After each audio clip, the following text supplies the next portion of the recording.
Development Regulation Commission meeting will begin at 5:30 on Thursday, May 16th, 2024.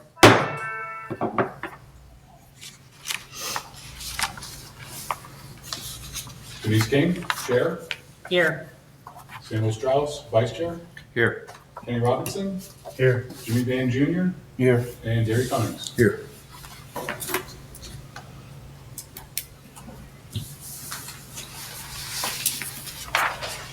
First on the agenda is the approval or disapproval of Gary Cummings' absence on 4/18 of 2024. Staff was not notified that Mr. Cummings' absence.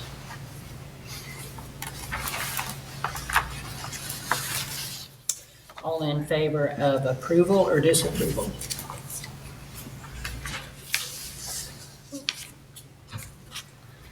I'll move to approve it. You make a motion to approve it?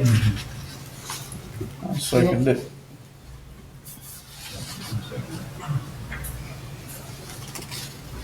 Denise King, Chair. Yes. Vice Chair Samuel Strauss. Yes. Kenny Robinson. Yes. Jimmy Van Jr. Yes. And Gary Cummings. I recuse myself. Understood.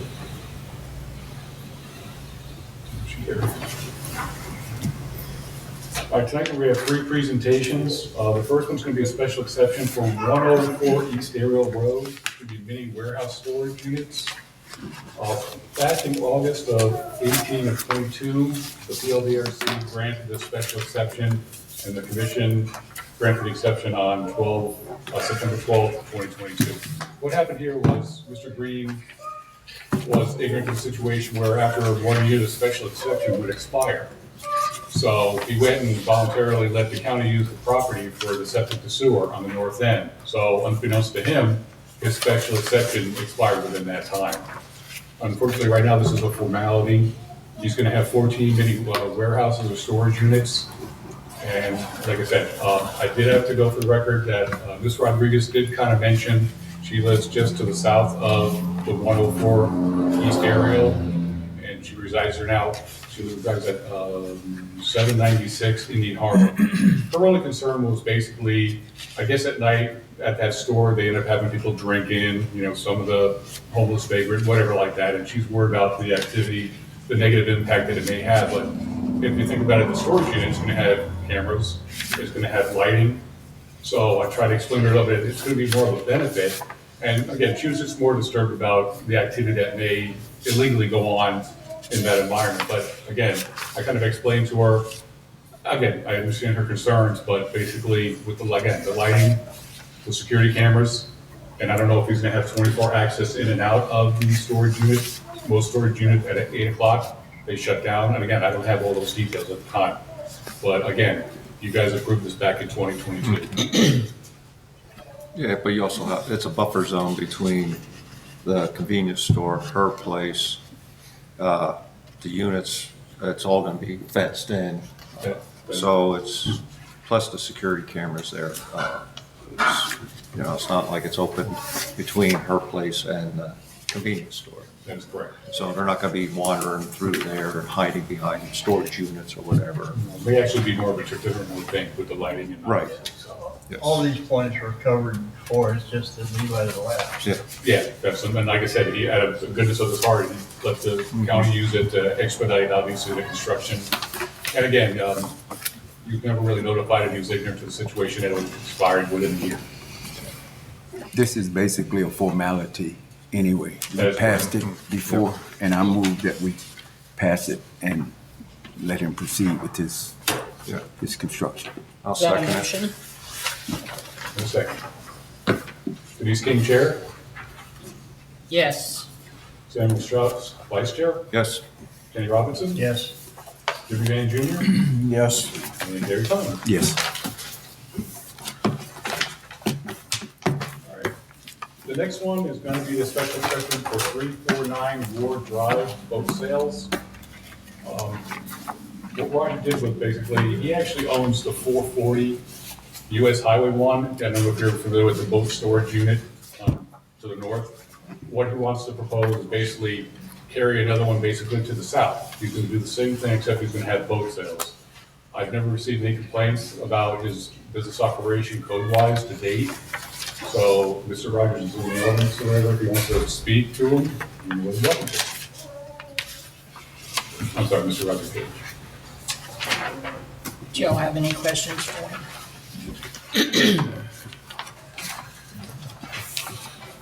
What say so the planner? Hi, Graham Long from Calvin Downey and Associates. Hoyt sends his apologies. He couldn't be here tonight, so I'm filling in for him. But I did review this application for 349 Ward Drive myself. There were some issues, and we spoke to the applicant to get a plan that we were able to deem as zoning compliant by special exception. There were issues with the required 35-foot setback from residential property, so his structure will meet that. There was also issues related to the trees, vegetation on the site, which we clarified, and also the fencing along Route 1. The only other thing, and perhaps the applicant could address it, was the parking issue. There's plenty of space for parking, but because, from a planning standpoint, because it's an expansion of the business and not an entirely new facility, the applicant's proposing to use the parking areas that he has on the lot with the current use. So that's why we didn't require a specific number of spaces on this particular lot, because it's an expansion of the business next door or across the street. So he's basically just going south with Yes. his business. That's correct.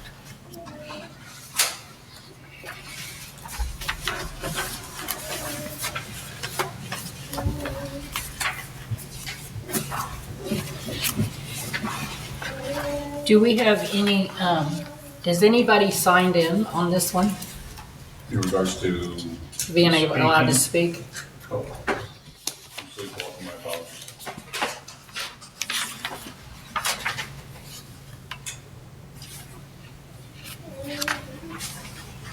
No, Madam Chair.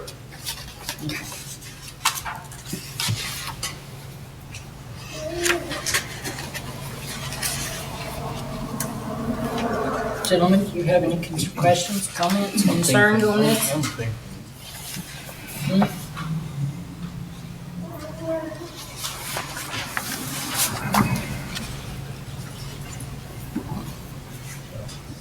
No?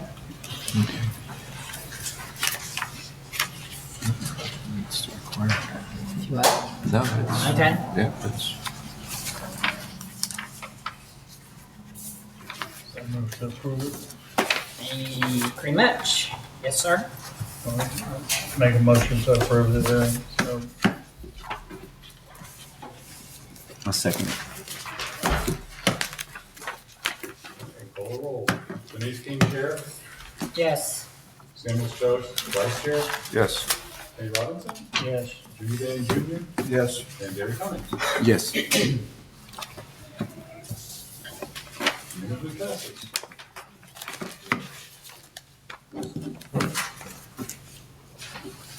Okay, the third and last special exception request is going to be 445 Lazenview Lane RV Park. What Mr. Sang has to propose is a RV park consisting of 35 units, and I think Mr. Graham could explain it a lot better than I can.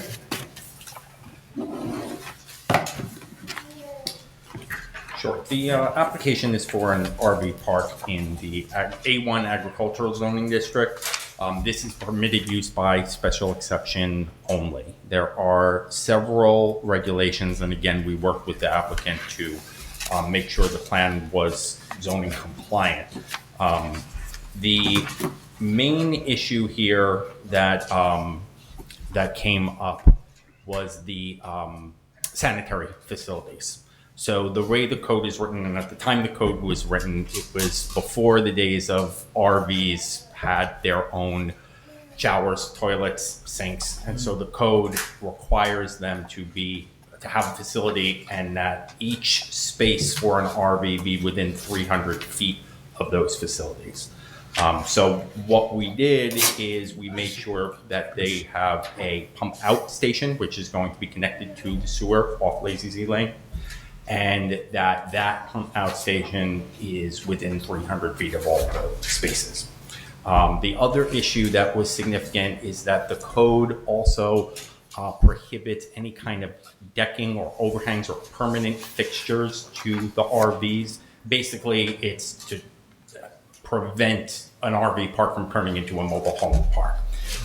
So of course this is for temporary stays, not for long permanent installations. So we made sure that that be a condition of the approval to make sure that it's only RVs and not mobile homes that would be permitted to use each of the facilities.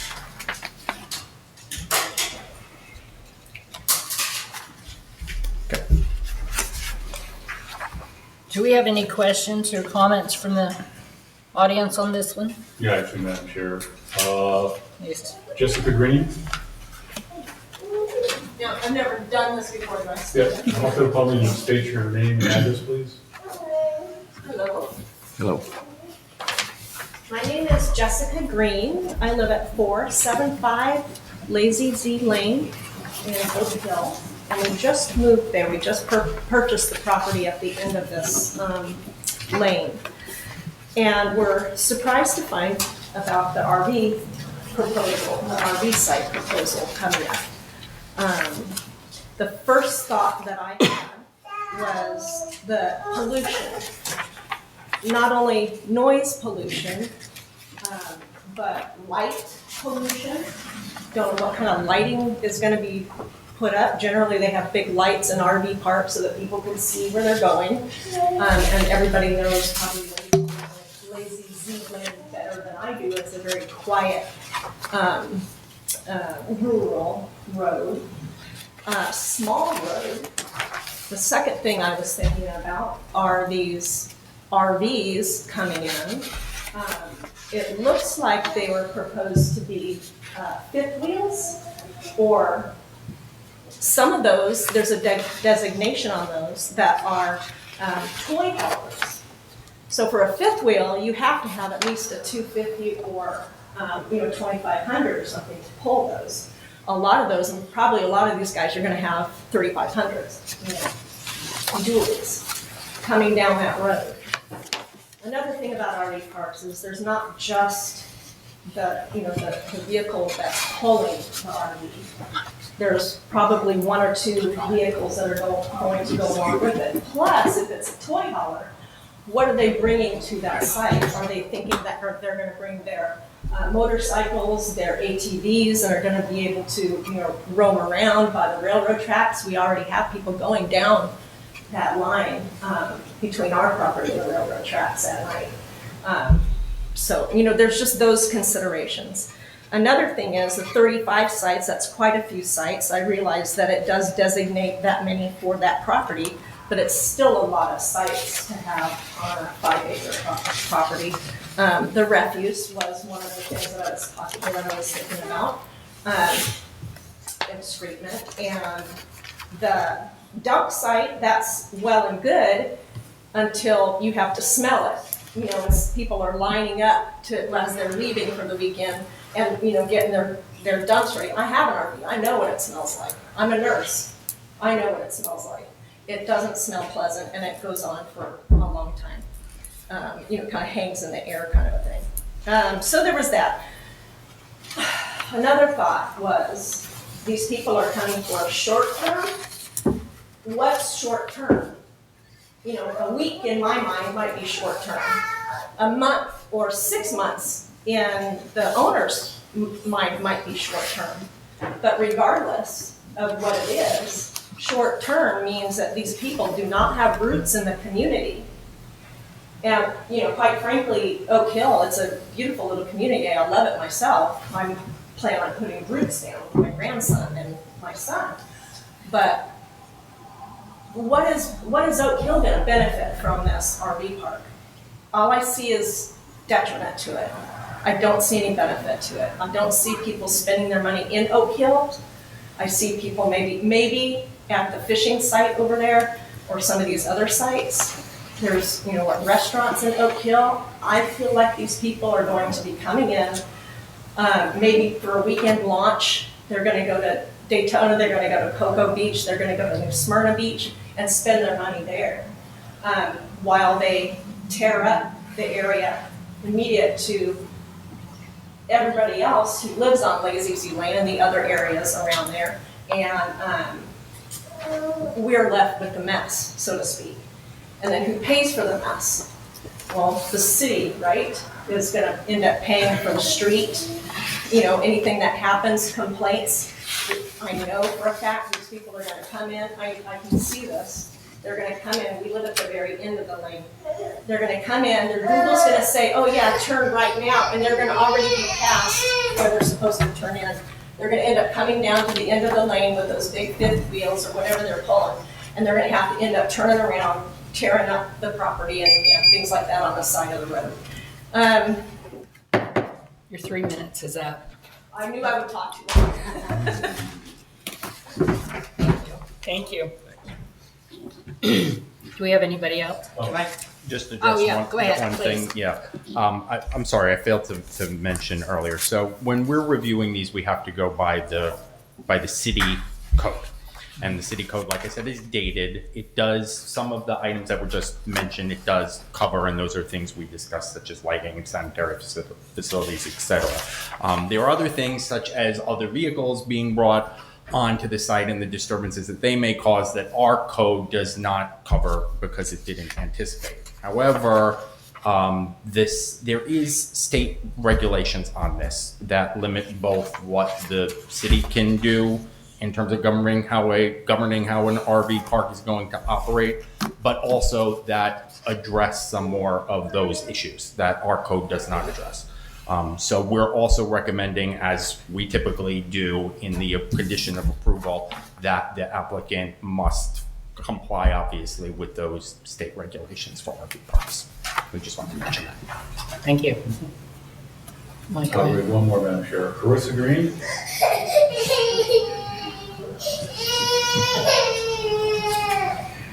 Sorry, that's my son. Hi, I'm Carissa Green. I'm at 475 Lazy Z Lane as well. I'm sure you heard we recently moved here. So if I had known an RV park was going to be built there, I would have been very hesitant to move forward with the purchase. And I think that would go the same for everyone else in the neighborhood. An RV park, no matter how many spots, is going to devalue our homes. So for me, that's a big concern. We put a lot into getting this property, and we have a lot of hopes for building it up. Being in an agricultural area, we were hoping to build up a farm and everything else like that. So for us, this is long term.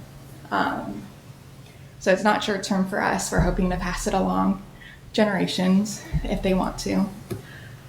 So for me, the value of the home is my top concern. Other than that, anyone who's driven on Lazy Z Lane, it's narrow.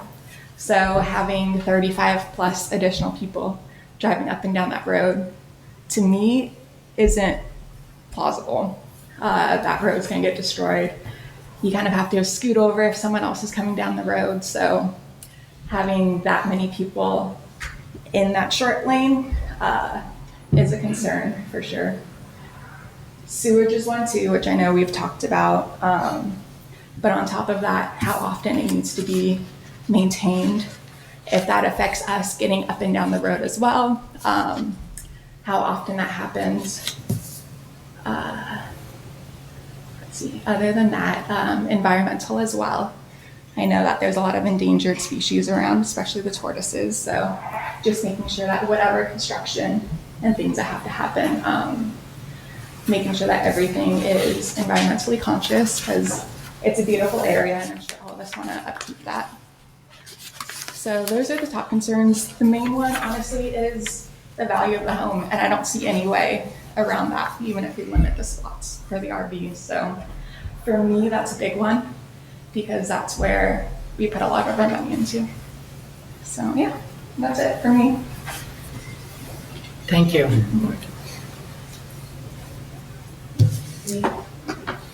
Did you fill out a paper? No, I didn't. She can still come up and say their name. We've done that before. All right. My name is Sue Tidwell, and I live at 455 Lazy Z Lane, which I think on the paper you have Mr. Zane putting his RV park on the floor. Okay, he's 445.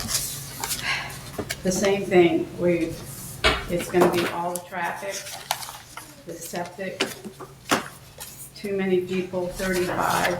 I can go for way less. 35 is a lot. I live right next door. I'm gonna lose all my privacy. They're putting the dumpster right as I turn into my garage. It's supposed to be where the garbage is picked up. Like I said, the septic tank smells and stuff. And this is a quiet neighborhood. That's why we moved there. It's peaceful, but not with 35 more people. And I'm sure it'll be more than that, because most of the trailers have at least 1 or 2 people. Then they all have another vehicle, and then animals. So will there, I don't know, where's Mr. J? Or will you be putting up a fence? There's a fence there now. That is a wire fence. Yes, please. Ma'am, you need to talk to us, and, Oh. and then we will have, Okay. we'll have Mr. Sane come up, Well, it will, please. Thank like you. I said, will there be a fence in between? That's what we'll ask him when he comes up to Right. speak. But I really don't want 35 neighbors. I'm sure you wouldn't want it in your neighborhood either. So, I got a whole bunch because I live right next door, so I have all of this. Thank you. Are you ready for Freddie? Mr. Sane, would you like to come up, please? Yes, ma'am. Thank you.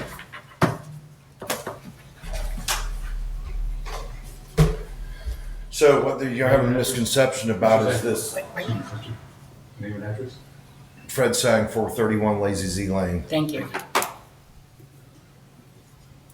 You got it. You go. Okay. Thank you. So we're talking about the sewage. These are hooked up to it with caps. They tighten up like when you go into any RV park.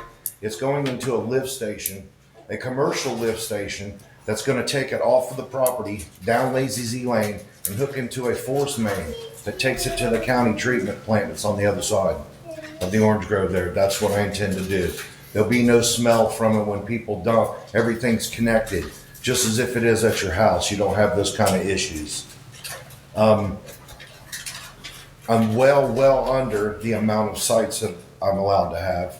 Well under that. I'm not cramming in RVs in there tight. There'll be no four-wheeler riding. There is nowhere to four-wheeler ride. That is all private property around there. People own that. It's not a four-wheeler riding club, nothing like that. So I'm not sure what other concerns need to be addressed. Those are the main ones to me. Is that I live next door to the place too. I'm not gonna have riffraff running in and out of there. It's not gonna be like down here on the river. I don't have that at my place. These are people that come in that are looking. There's so many people living illegally in RVs and in Oak Hill because there's nowhere for them to go. You got to go down to the river. A lot of people can't afford that down there on that water. Anything else? Yes, I have a question for you. Yes, sir. It seems like the residents are worried about the traffic. And those fifth wheels can get pretty big. Yes, sir. And RVs can get pretty big. Yes, sir. Do you have any resolution to widening the road or just making it feasible where, say, 2 RVs come in and you got one turning, one coming out? That's a big swing. So do you have any resolution for that? The end of the roads at Brook Circle is wide enough to accommodate that. I have equipment brought in there on low boys, big excavators. We have no issues getting down the street. Those are oversized loads.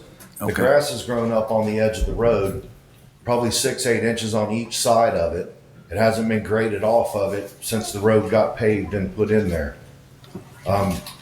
We pass by it all the time. There's Amazon vehicles running down that road every single day, several times a day. And we have no issues with anything like that. Okay. It's courtesy. The road, it's not striped in the middle, so courtesy, we just pull off the road and let somebody come by. I do personally. If there's room and you're at that point, I mean, you can see down the end of the street. It's not that far down the road.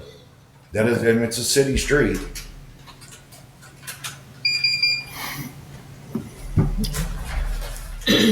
I would like to make a statement here before we go any farther with this. The PLDRC board is an advisory board to the commissioners. This is the very, very first baby step in whatever is going to take place. The bottom line is, when it's all said and done, it is your commissioners who will make that decision, not us. We move it forward on the recommendations of the city planner that we have and the stuff that we have set before us. So that is just, I want everybody to know, this is not going to stop it, and it's not going to necessarily start it either. This is just to move this on to the city commissioners. And I just wanted y'all to know that. Do any of you have any? I have, let me Go say ahead. this. We as a board, we have to look at the criteria. And if a person or a company or individual meets the criteria, we have to pass it. We can be sued if we don't and they meet it, because then we have to account for why. But if they meet the criteria, we basically have to pass it.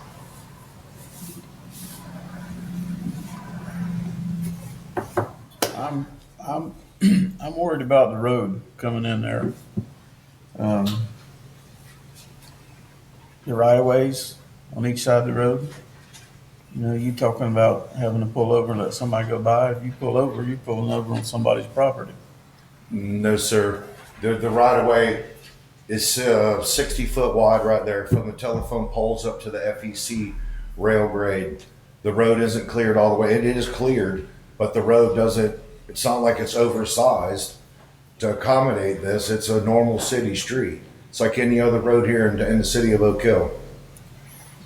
Yeah, but it's not, when you ride down it, it's not straight by any means. And that was because of So- some trees that were right there in the way that didn't want to be taken out. When my father dedicated this easement right away, we all had to pitch in money and come up with the money to dedicate it to the city. And it was going to be the city's responsibility from that point. They chose to go around these trees. And since then, the city has had to pay to take one of them out, a gigantic oak tree, because they're water oaks and they're dying. They were dying when they went around those, when they did that curve right there. Dollar Lauer was the mayor at the time who lived in that house right there. That's when our road got paved. Well, what I'm looking at is this A1 agriculture, to pass this for a special exception. And I'm not fond of moving agricultural property and bringing in a business of some sort into an area that's zoned agriculture, whether it be a request for a special exception for this or not. The only way I would feel comfortable with doing something like this, if it was a large tract of property and this RV park would be more on the line of a trail, a horse park that would be incorporated, but this would be a large tract of land. to be able to do, but you're still operating, giving people something to do other than just bringing vehicles in, parking for short term, then they pull out and leave. You bring a large tract of land, 80 plus acres, you have 10 to 15 acres designated for a park site, campsite, where then the rest of it, you got miles of winding trails in there for people to bring their horses or to walk trail. That would be an area that would be acceptable for taking an agricultural and with a special exception to be able to do an RV camp park type situation, short term. Not for, which is an idea of what you're trying to do, but to expand on that type of idea. It gives the city then something. This doesn't give the city anything. It just gives vehicles in, they set up. What is it? It's just an open lot. I mean, it's not even, you look at the plan, it's just these RVs are parked ass to ass and there's nothing there. It's not like it's a beautiful RV site where there's big trees to park under or anything like that. I mean, what are you giving these RV people? I have the back half of the whole property. That's the back half, but I mean, you want to go to a campsite with your RV or pull behind, it's Florida. It's the blazing sun. Why would you want to be parked out in the blazing sun? I mean, I honestly, I came from farmland. It's, we protect ag. I'm sorry, to put this into an agricultural and ask for a special acceptance on this. There's not one person that does anything agricultural on that property, nor have they ever. It's still ag land. It's not zoned anything beyond that point at this time.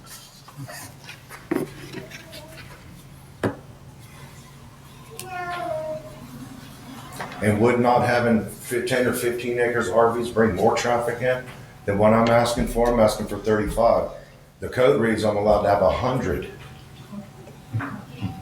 Gentlemen, do y'all have anything else? No, I think most of the other questions will be answered by the county and state. I mean, my main concern with the RV parks are the ones that end up to be permanent residence sites. I mean, unintentionally, not to say anything about you, but a lot of the RV parks, people just end up, inevitably, some of them end up staying. And it's intended as a short-term park. That's my only concern about RV park. My concern again is the road leading into it. On this diagram, it shows a nice straight road, square and all, which it is not that way right now. Are you ever gonna put water and sewer in there? I'm bringing the sewer out off the property. Okay, I mean, It's being pumped out. Yes, I am hooking up the sewer. where's that gonna be The at? water, excuse me, Where's that gonna be run at? it goes out to Lazy Z Lane. There's a 12-inch force main right there that I can tap into. No, but coming from your property to that main, That runs down the street. You're gonna have, each site's gonna have its own Its own connection hookup. to a Water, main line electric, out, Sewer. to a main line off the Yes, property. goes to a main lift station in the park. It is then pumped from there out to the road and put into their 12-inch force main. It goes to the treatment plant right across the orange grove there. It's not like I'm putting septic tanks out here. but And if there's no city water to be had right there, or I would have it too. It stops at US 1. that main is not there now, right? Yes, sir, it is. Where you gonna put your lift station to the, Yes, sir. The county's got From a my station out property there. to the main, The county, he's going into the county main. to the county That main. runs to the sewer plant out on. Yes, sir. That's a 12-inch main out there? It's a 12-inch force main.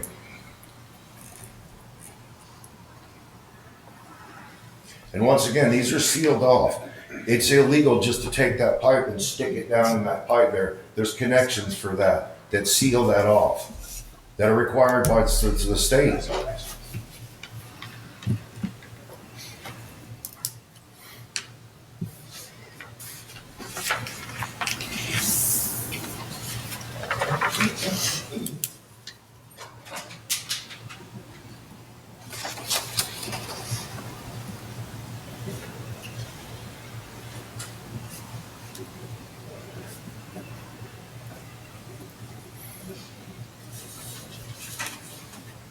Anybody got anything?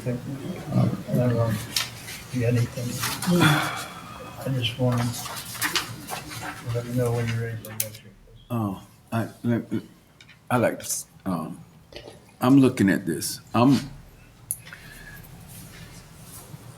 a proponent of doing whatever you want to do with your property if you meet the regulations, the criteria, whatever. It seems to me, looking at this survey, I see where you have the roads, the lift station, the spots for the RVs.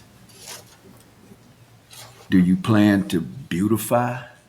Yes, sir, I do. When I get everything Because- loaded up and Because everything's the dug reason in why, the ground. let me tell you why I say this. Because we got our vice chair here, and we take his word to heart. And if you would come up with beautifying the place and not just, like you say, put them in the middle of the sun, make it, attractive. Yes, sir, I do intend to do that. I have a whole bunch of young trees already in buckets that I've been growing for a couple of years now. Just need a place to stick them. I need to know where to stick them exactly so it's away from any of my sewer lines, my electrical, water, that type of thing, so the roots don't mess with it.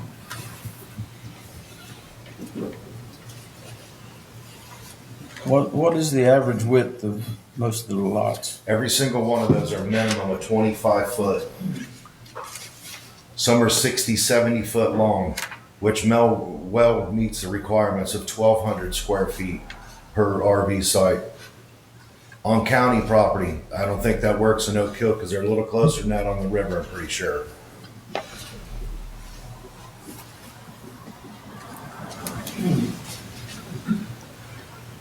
What would be your,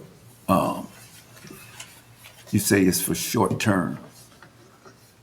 How would you determine what short term is? Short term, by what the rule reads, is nothing permanent hooked to the structure. They're not a permanent fixture there. There's nothing hooked to that RV, just as they are down the river. Okay, If so, there's a deck there, it's not attached to that RV. That RV can be hooked up to and pulled out of there at any time, and they are licensed RVs. okay, I understand that, what I'm saying. What's the time limit on each RV? Are they, I wasn't putting any time limit on what so was they going- can stay there 6 months? So they can stay there 6 months? Yes, sir. I don't know what the code is, to set up. It doesn't have a. Nothing in there. It doesn't have a code? No time limit.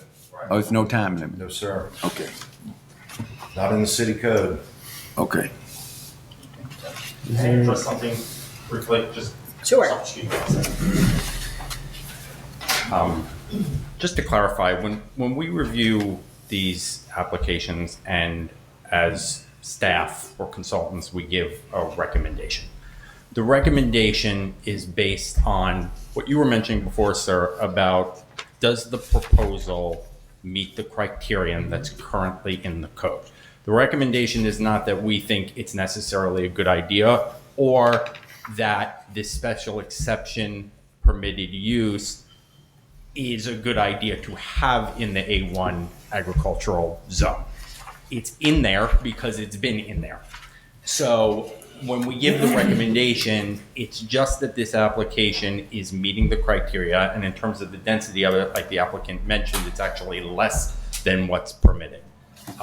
There can be a separate discussion among the city commission about changing those regulations and what that would mean for A1 zone property going forward. But this is what you have now. So that's why the recommendation, the applicant's not asking for a variance here. They're simply asking to exercise the special exemption clause for the A1 district. We're recommending approval solely because the application conforms to that criteria. Okay. Okay. Discussion?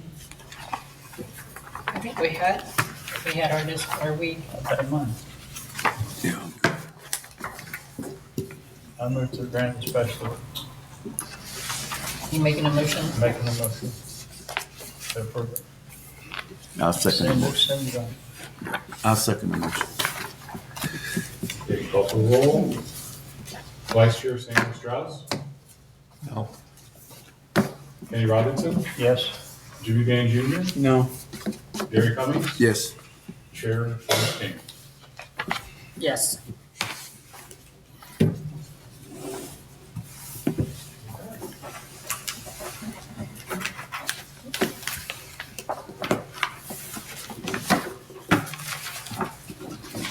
Do we Last have, thing on the agenda is the approval of the minutes from the PRC meeting from Oh. April 18th, 2024.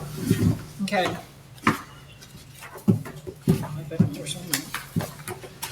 Have a motion. We have a motion. Do we have a second? Second. Second, call for the roll. Denise King, Chair. Yes. Samuel Strauss, Vice Chair. Yes. Kenny Robinson, Yes. Jimmy Van Jr., Yes. and Gary Cummings. I recuse myself. I wasn't at the meeting. Understood.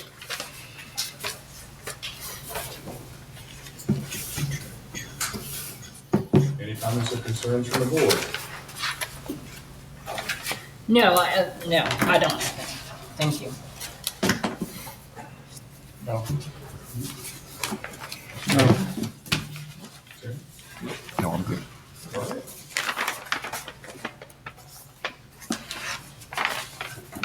That one's fine.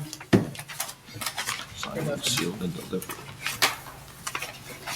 Please know that this is just the very, very beginning. It is not, this is not wrote in stone by no means. So, that's why we do these preliminary meetings ahead of time. And the Planning and Land Development Regulation Commission meeting will end at 12 minutes after 6.